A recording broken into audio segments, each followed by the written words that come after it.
Hi, I have the pleasure of sitting here at HOKA TV with Léon Chevalier. Yep, Léon Chevalier, that's it. Perfect, nailed it. You said it so much better. Anyway, congratulations, 6th place, the IRONMAN World Championship. How does that feel? Very tiring. Like, I'm absolutely knackered. I didn't quite have the legs or like the fitness to match my ambitions on the bike, and really paid for it. I just went all in on the bike and I popped basically, but somehow managed to rally for, I think, my best marathon to date, which was 2:46. Was that it? 23. Oh, that's not too bad. For that, if we're being popped on this course, it bodes well for Kona in October.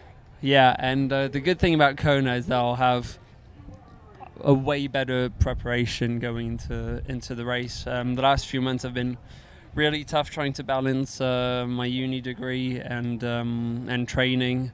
Living in the UK, it's been got colds and everything. So it was really up and down preparation, and I got a good 2.5 weeks of training right before flying out here, basically. But before that, it was all like bits and bobs, and I feel like today I didn't have an amazing race, an amazing day, but I'm super happy with how things turned out, and I'm super happy that on not the best of days I can still have a good performance like this. Absolutely. I was going to say the same thing. If this is kind of lack of preparation the way you'd like, a course that's extremely difficult, and you were able to get popped, as you said, on the run, you kind of popped and still ran a 2:46. That's got to give you a lot of confidence going forward. Yeah, it's really cool. I kind of got into Ironman because during COVID lockdowns, I would go for these long runs, and I saw that 4 minutes per K is a pace that I feel like it can hold for the length of a marathon. The only issue is in the last year, basically, everyone's now running under 2:40 in all the big races. So 4 minutes per K is just not cutting it right now. So I really need to focus on my run training, which isn't really something that we've done. We've focused on getting my bike up to where it needs to be competitive. And I think maybe this year we'll focus a bit more on the running and see if I can get faster, because I definitely need to. Well, so that's a great takeaway, right? That you know what you need to do and you feel like you can do it. Yeah, a lot of hours of training will go into it, obviously, and hopefully it'll pay off. It's paid off with the bike, so there's no reason why it shouldn't. Well, you had that fantastic win at Ironman Mallorca, so I would have thought that was kind of similar conditions here, or is there humidity there where we didn't have any humidity here? Probably a bit more humidity. I don't really know. Today, apparently, like chatting with other pros, that like everyone seemed to not quite have the same legs as they would expect to. So I don't know if it's a bit of combination of the altitude, the dryness, the heat. But it was a tough course today, and I still ran faster than I did in Mallorca, which was pan flat. Pan flat. Okay, yeah. Well, it was, you're still in the 2:46 family, right? And coming from a win, you were going for the win. So this has to be a great a little less than effort than you wanted. So, I mean, it's great effort, but I just think it's going to get so much faster for you. I hope so. I did my first Ironman last year in July, so what is that, like 10 months ago, something like that. I've done 4 full distances. I did my first pro race just over a year ago. That's crazy. Yeah. So I'm just getting started, hopefully, yeah. Oh, absolutely. I think everyone's probably wondering, oh my gosh, now we have you to deal with. Yeah. Hopefully, yeah. So you have your uni degree coming. What did you study? So I'm studying chemical engineering at the University of Bath in the UK. I love Bath. Oh yeah, it's a lovely city. Love it. When the weather's there, it's the best riding, running that you could have hoped for. So balancing that difficult degree with training, that's a challenge. Yeah, it was definitely challenging the last few months. I kind of overestimated the amount that I had to do for uni, underestimated the amount that I had to do for this prep. I'm lucky that the uni is very comprehensive and supportive, and I was supposed to hand in a big project 2 days ago, and they've extended my deadline by 3 weeks, I think. So I'm going to go home and have to knuckle down. Well, I think getting this top 10, sixth place here will certainly validate that you have been balancing things pretty well, and that it's been challenging, and they want to claim you. Yeah, obviously. It's a great university that supports loads of athletes, Olympians, world champions, etc. So, my lecturers have said, students like you are people that they want, so they'll do everything that they can to help you. And I'll be done at the end of this year. And at first I wanted to do a PhD starting from October after Kona, basically. But the way the last few months have gone, it's crazy how things have gone so fast in triathlon. Well, and you're doing so well. So yeah, it's kind of like, let's give it a shot. Well, yeah, your doctorate will be waiting. Yeah. But your pro triathlon career won't wait forever. Yeah. It can wait a little bit, and you've marginalized it a little bit with studying already. Yeah. So how exciting is it going to get to be a full-time professional triathlete? Very exciting, I think. It'll be cool to be able to focus on it. It's so demanding in terms of obviously the training, but you put in so much mental energy, and your family, your friends, like my girlfriend, they put in so much effort to support it. And the last few months I've spread myself too thin, and it's obviously had a toll on the people around me, and hopefully going full time we'll just be able to relax a bit more and hopefully get a bit more performance out of it. Absolutely. I really thought there was going to be some big blow-ups out there. Yours was not a big blow-up. Did you see athletes out there who extended themselves too far in the bike and they just were gone on the run? Yeah, so I was in ninth place with about 6 or 7 kilometers to go on the run. Seriously? Wow. Yeah, and I came 6 because I timed it right, I guess. And I think that blowing up on the bike was a bit of a blessing in disguise. And the moment at which I did blow up, because I just had to rein it back in, and then kind of got back on top of getting, those glycogen stores topped up again, and I was able to have a stronger finish to the bike compared to that middle part. And and I knew I'd gone through that, so I was really cautious when I started the run. In Mallorca, I started off way too fast, and it really came to bite me at the end. So I'm happy that this time I was able to kind of not quite build through, but I definitely finished strong. Yeah. Well, you obviously like to learn, and you're learning fast. This is a fast learning curve for you. Was there a moment out there of doubt, or where you had to, I really want to know is, how do you turn it around when it starts to feel like it's slipping away? What do you tell yourself? How do you get your mind right?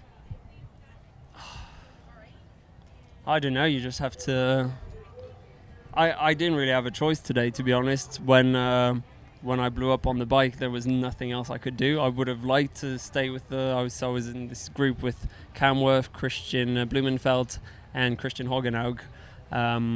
We'd had a bit of a gap, and we were holding the time gap to the front, and that was a great group to be in, and I just didn't have a choice. I just blew up, couldn't keep up. And then you're just like, all of a sudden other people were passing me. But it's a long day. It's 8 hours of racing, especially in these conditions. Yeah. Well, a pro of 1 year, and you're sounding pretty sage-like with understanding that you were at your top limit, and it was time for patience and to run your own race. That's a pretty high-level place to be parked, especially when you're losing brain cells, as you were saying out there. Yeah, definitely. Cognitive function declines throughout the day, so it's about being able to make those right decisions, basically, when you're hurting, when you're dehydrated, you're tired, and you have to kind of trust that you're going to do things right, and that other people's might get it wrong. That's it. Do you only focus on yourself, or like you were saying, you were feeding off that fast pack that you were riding with? And do you have to kind of be careful with that you don't get caught up in the racing and kind of neglect what you know you're capable of? Well, to be honest, well, now we've got all the power meters and the pace and all of that. So I blew up because like I was riding at the pace that I was, or actually a bit under what we were thinking is a good ballpark to be in, and I still blew up. So yeah, I could tell that it was hard, but I mean, I had to keep up for as long as I could, and it really put me in a good position, like creating that buffer for behind me.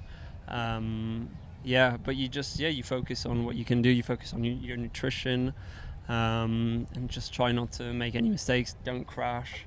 You'll lose so much time doing that. It's a pain. Yeah. So this scar was from my first pro race. I didn't notice it. I always end up in interviews on this side, and that's not your good side. You can switch. I don't Next know. time, no, you can be It's demanding. my rough side, isn't it? You can be a prima donna and say that's not my good side. So you crashed, and were So you I able to continue? I continued. Wow. This bloody face. I was going to say that was. Oh yeah. It was like sprouting blood. Yeah. Face wounds, head wounds, sir. Yeah. So it was quite impressive for the people watching. And I came 7th, which was just out of the prize money, and it taught me a good lesson. It was like, you'll lose so much more from crashing than gaining that extra second or two going around the corner. Yeah, I have a saying, I call it stupid tacks, and sometimes they hurt more than others, but you never like to make a dumb mistake, right? Yeah, you don't. And so you don't. The best thing is learn from them and not make them twice. And it kind of taught me to not do anything irrational, don't get carried away. It's always such a long race. There's so much that can happen. And we saw today that, it's not over till it's over, obviously. Right. Moving up all those places in that last 6K. What, if you had to say this is a course you'd err on the side of being undertrained as you were, or overtrained? What do you think? How do you think that worked out in your favor? I would rather have been just trained optimally. Perfectly? Okay. That's the goal, Touché. isn't it? Yeah, that's the right answer. Okay, would you like to be brash and just talk about what your goals are for Kona? To be honest, right now I don't feel like I want to do another one of these anytime soon. Every one of our listeners is going to relate to that statement, and we are so grateful that you took the time out here to sit with us when you'd probably like to just be saying nothing and doing nothing. No, it's fine. It's nice to chat. It's at World Champs, you get to meet all these amazing people, especially the last few years. All my sponsors, all the interaction has been through Zoom, Teams, it's all been online. So it's great I've been able to meet everyone. Everyone's having a great time. And where's your family based? So my parents live around Paris. I live in Bath with my girlfriend Florie. Her parents and grandparents live in Bristol, which is just a short drive away. We've got family based there and family in Paris. So I have 2 bits here. What would you like to say to your parents? And please say it in French.